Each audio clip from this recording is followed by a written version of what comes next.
покосило заборы, у некоторых дрова уплыли.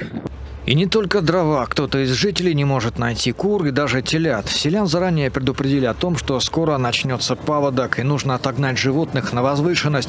Но вода прибывала слишком быстро, да еще ночью. Тут уже нужно было думать только о том, как самим спастись. Людей срочно эвакуировали. Вода пришла быстро очень. Все в воде. Гараж, огород, коровник. Вон бедные мои коровки мычат. Надо кормить их. Да пока нечем. Сено промокло все. Если вода еще поднимется, придется коров с телятами гнать. А мне одному не справиться. В селе Кылах потоплено 62 дома, в которых проживает 134 человека. Людей через Лену отправляют на вертолете в соседний поселок. Там находится один из пунктов временного размещения. Всего их 7, а заблаговременно из зоны паводка отселили 370 человек. Всего подтоплены уже 4 поселка в Аликминском районе. Здесь введен режим чрезвычайной ситуации муниципального значения. На реке круглосуточно дежурят сотрудники МЧС. Главное сейчас освободить русло от ледяных заторов, чтобы вода не уходила в поселки. Для этого спасатели взрывают лед. На место завезли 3,5 тонны взрывчатки.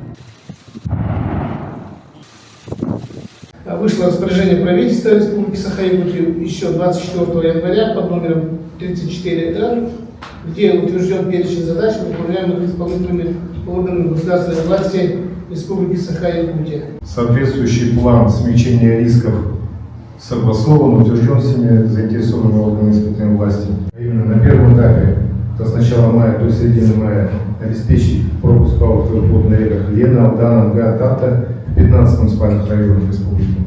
На втором этапе с середины мая до начала июня текущего года обеспечить пропуск паводковых вод на реках Колома, Яна, Гирка в 6 муниципальных районах. Создана беспрецедентная группировка сил и средств в этом году. Численность составляет более 17 тысяч. Более того, у нас сейчас уже в данный момент дислоцируется воздушное судно Хабаровского авиационно-спасательного центра Ми-8. В готовности будет применение уже с 29 апреля, выйдет с формы. Более того, по нашему запросу МЧС России нам перебазируют с Хабаровска еще одно воздушное судно, прибудет на территории 25 апреля. Вопрос этот уже согласован. Главное управление по Хабаровскому краю. Также будут переброшены 30 человек спасателей, которые будут здесь уже распределены по нашей центральной части Якутии, Намский, Хангаласский район, более которые считаются подвержены угрозе подтопления. 10 оперативных групп выйдут в районе сосредоточения, будут потом перебрасываться по мере прохождения волны вскрытия паводка. Все эти мероприятия, естественно, спланированы с применением авиации и других транспортных средств. От наших местных пожаро-спасательных гарнизонов будет создано 24 оперативных группы. Численность позволяет также реагировать моментально на все возникающие риски. На протяжении 5 лет успешно функционирует мобильный приемно-передающий комплекс, расположенный экспериментально. Это новшество Роскосмоса, стоит очень больших денег.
Разрушение трех заторов – это, естественно, наш давний проверенный способ – это проведение взрывных работ. Все это будет комиссионно приниматься решения на уровне правительства республики и будут применены эти самые средства. И все сигналы, которые будут поступать от органов правления, все информированное оповещение прошу доводить до соответствующего населения Это прямая обязанность глав муниципальных районов.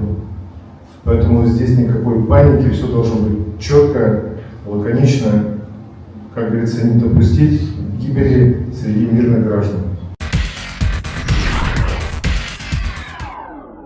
Ледоход на реке Лена в пределах Ленского района ожидается в первой пятидневке мая, в Алекминском, Хангаласском, Намском, а также в границах городского округа город Якутск.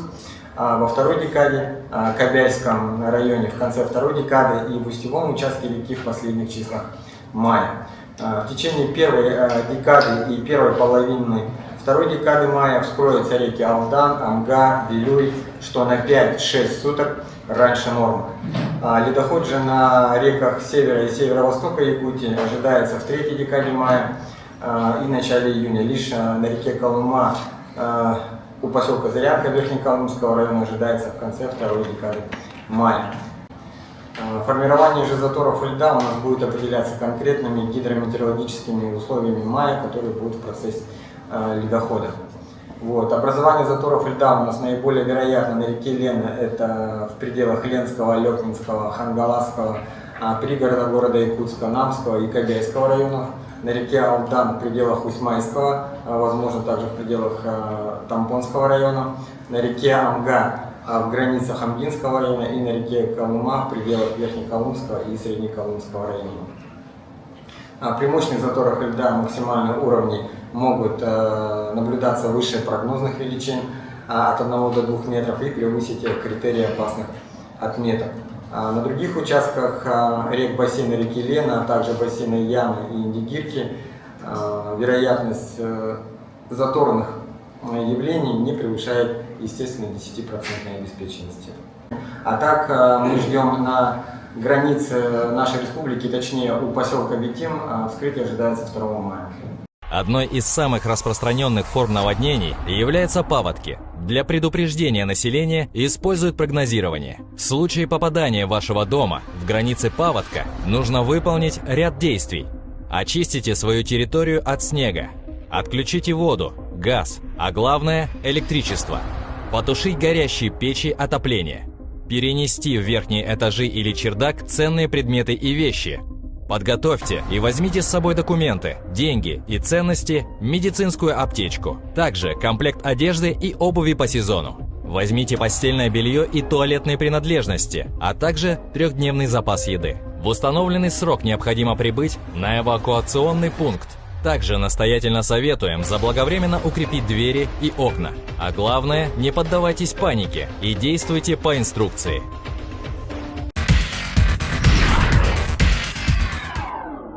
Сегодня мы предполагаем, что весеннему половодью затоплению угрожает 121 населенный пункт, это 26 районов республики, то есть больше половины, где проживает 24,3 тысяч человек, в зону возможного подтопления, и 6628,9 жилых домов. В планах правительства нету таких населенных пунктов, которых мы сегодня можем переселить. Понятно, что есть дома, которых мы компенсировали в свете прошлых лет, да, они там уже не имеют права строить, мы за утерянное жилье возместили деньгами, получается. Ну и такая же история есть у нас в столице республики. И понятное дело, цель у нас одна, чтобы затопление не произошло. Но если потери будут, практика останется такой же.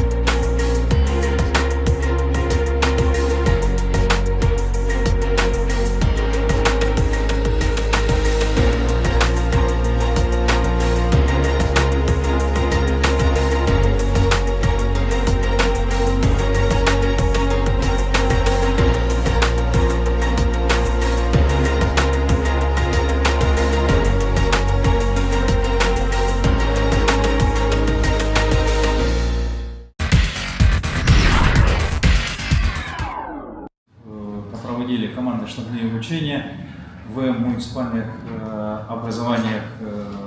Во время командно-штабных учений и проверочных работ мы акцентировались на комплектность и готовность пунктов временного размещения. 293 пункта временного размещения с общей вместимостью более 27,7 тысяч человек могут сегодня на территории этой республики развернуться, что с учетом прошлогодних событий планируется развернуть 124 пункта временного содержания скота и лошадей. Если получено предупреждение об эвакуации, нужно завернуть в непромокаемый пакет документы, собрать 3-дневный запас необходимых продуктов и воды, аптечку первой помощи, а затем ждать. Вам объявят, куда и как следует направляться из опасной зоны. Для проживания пострадавших от паводков будут подготовлены пункты временного размещения. Кстати, в соответствии с законом, при получении информации о проведении эвакуации, граждане обязаны эвакуироваться с территории, на которой существует угроза возникновения чрезвычайной ситуации или из зоны чрезвычайной ситуации. То есть гражданин не может отказаться от эвакуации, иначе ему может быть дано предупреждение или грозит штраф до 3000 рублей. Все прекрасно понимают, что такое паводок и что с этим никак нельзя играть. А играют они со своей безопасностью, со своей жизнью. Я достоверно знаю, что населенный пункт Витин не успеет и так вот еще пройти все лодки на реке. Льдины идут еще километровые, они уже все на рыбалках, на охотах. Ну, как-то же надо заботиться о своей безопасности. Первое. Второе. Тут уже подключается роль глав муниципальных районов, городских, сельских поселений, деревень, всех наследников. Все должны быть оповещены. Где есть потопляемые, должны быть ручные памятки. Нельзя застраховать свою жизнь от безрассудства. Во время наводнений необходимо включить телевизор или радиоприемник, может поступить важная информация. Отключить воду, газ, электричество. Документы сложить в герметичную упаковку и ценные вещи перенести на верхние этажи зданий. Закрыть окна и двери. Запастись продуктами питания на несколько дней. Следовать на объявленный эвакуационный пункт. Остерегаться порванных и провисших электрических проводов. При чрезвычайной ситуации звоните спасателям.